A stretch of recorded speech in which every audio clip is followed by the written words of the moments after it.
Greetings and salutations, my friends. Welcome to a new Total War Warhammer guide. Today we are looking at the fun flyy shit of the Lizardmen army. We are looking at the Terradon Riders. They come in two flavours. Vanilla and chocolate. No.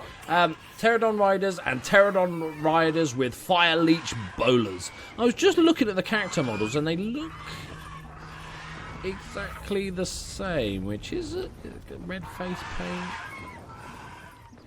Are they the exact same model? No, yeah, I think they're the same models, which is a little bit disappointing. Moth has a sort of slight variation. They could have just given them a bit of different face paint or something. Are the wings different? No, but they are beautiful models, as you'd expect now with Creators Assembly. They've nailed their artists. Are bloody magicians. Right, let's have a look at these two different units and compare, see if they're usable in the single-player campaign or the multiplayer campaign. So, obviously they're both flying. We're going to go through each one and then sort of compare the differences. So, Terradon Riders, they come in a unit of 10. They have Vanguard deployment, meaning they can deploy outside the deployment zone. They have poison attacks, they can fire while moving, and they have the death from above. So, while airborne, this unit can use a special attack to damage the enemies below. As you can see, you can probably guess, it's a fucking great bomb. So they've got 3,700 hit points. They are very lightly armoured. You need to be very careful with these guys. Leadership is pretty poor as well, but they are lightning quick. They don't do much damage, and they have 26 javelins. This dude apparently is carrying 26 javelins. Where? Up his arse? Okay, we'll go with that. Maybe it's a javelin on a string. He has a range of 90 and they do 75 missile damage, a little bit of armor piercing, but the good thing about it is it's poison with that lovely big debuff. They also cause fear. They have the missile resistance, which is nice because they've got fuck all armor, and the Vanguard deployment, they can fire whilst moving, and they have the drop rocks. Oh, they're rocks apparently with little gold bits around them. Why would you decorate the rocks you're about to drop on people? Seems unnecessarily expensive. So obviously it's around yourself, so you drop from above. A small strike area, strong versus multiple combatants, so good against the rank and file troops. Not really good for armor piercing damage. It's not going to kill a hero, but you can knock a few goblins or orcs out with those, or a few little high elf bastards. So very, very nice. If we move on to the other guys, I'm assuming they're almost identical. Yeah, so every other stat is identical, apart from they are now classed as anti-infantry, because we'll see why in a second. They have 4 less shots, but they do fire damage, which fire is always good, and they are slightly shorter range as well with their javelin, and they don't have poison attacks. Why are they? Wait, they have got, yes, I've seen it. These dudes have got javelins.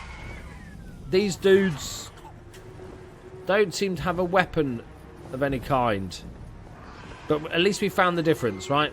So they're just lobbing stuff down below. So let's have a look at this. So the flaming attacks, the unit causes flaming attacks, which can do additional damage against units that are vulnerable to fire.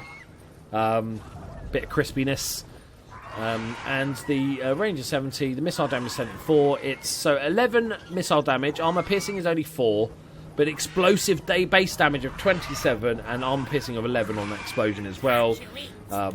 Very, very nice. Here is the rocks, but they are basically on top of the rocks. Not on top of the rocks. Apart from the rocks, they've got the rocks, Jesus Christ, but they've got their bolas, which I just can't see.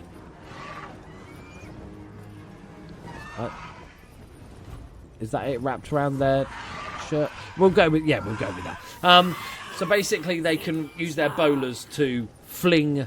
So you basically replace the poison with the flaming attacks. Now, comparing the two, obviously they're very close. So I am a massive fan of poison attacks because of the debuff for like 10 seconds. So even if you're just peppering the enemy, even if they did no damage, a really good debuff like that is really nice. It slows the enemy down so it can prevent a flank charge. Less armor piercing, less weapon damage. Everything is good about poison. So it's hard for me to...